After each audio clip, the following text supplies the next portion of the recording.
Welcome. Karibu. Naitwa Peter. Karibu kwenye channel ya Peter Mburigwe. Je, unajua kwamba kuna kosa ambalo wakulima wengi wa mpunga huwa wanalifanya pasipo wao kulijua? Unalijua hilo swala? Sasa nitakuoneshea. Kuna kitu ambacho kuna pointi moja ni ndogo tu, lakini kwa wakulima wengi inawafanya wakose mipunga ipasavyo kwa sababu ya pointi moja ndogo tu, ambayo leo nitakupa. Pointi hiyo moja ndogo ni swala la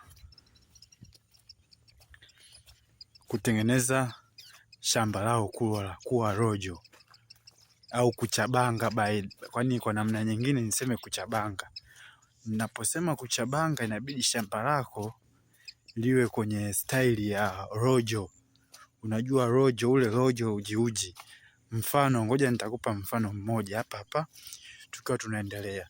Shamba rojo ni ile kitendo linarahisisha yule mpandikizaji muda wa kupandikiza, anachomeka kiurahisi, na hata mizizi ya mpunga inakuwa ni rahisi sana kutambaa na kupacha kwa shina kuwa kubwa, tofauti na shamba lisipokuwa na rojo.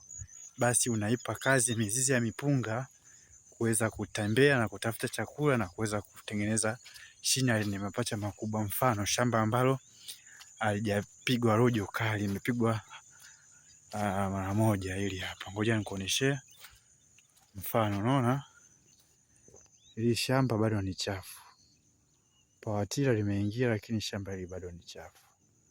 Ukija hili nalo hivyo, shamba ni chafu, pawatila limeingia, lakini bado ni chafu. Sijui unanielewa ndugu mtazamaji?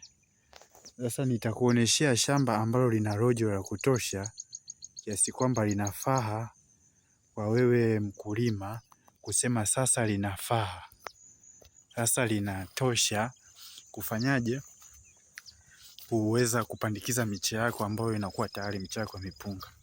Ngoja nikuonyeshe sasa shamba ambalo linafaa kuweza kufanyaje, kupandikizwa, lipo tayari. Sasa ngoja nikuonyeshe. Let's go. Njoo. Mfano sasa, nikupe mfano shamba ambalo halina rojo na ambalo halina. Shamba hili halina rojo.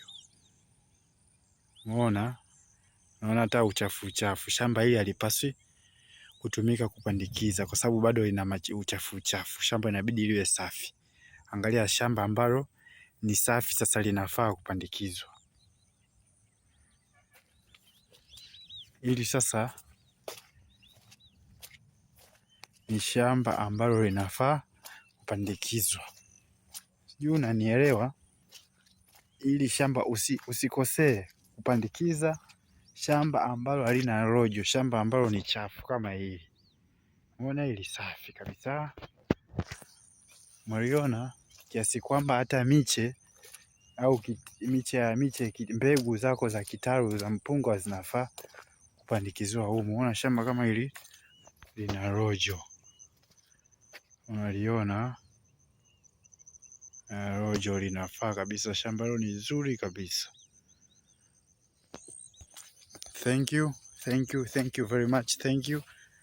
Nakuomba usisahau kusubscribe channel yetu ya Peter Mburigwe ili tuweze kupata nguvu ya kuendelea kukudundisha content ambazo zina maana, kutolea video ideas tofauti ambazo zina maana. Kumrazi hapo mdomo umeteleza kidogo, lakini video ambazo zina maana zitakusaidia wewe na wewe. Nakuomba usisahau kusubscribe channel yetu, yani kutufollow au kutufuata, kupenda video zetu kwa kidole gumba, pamoja na kutufuatilia au kushare kuwapa watu wengine video zetu. Asante. Welcome.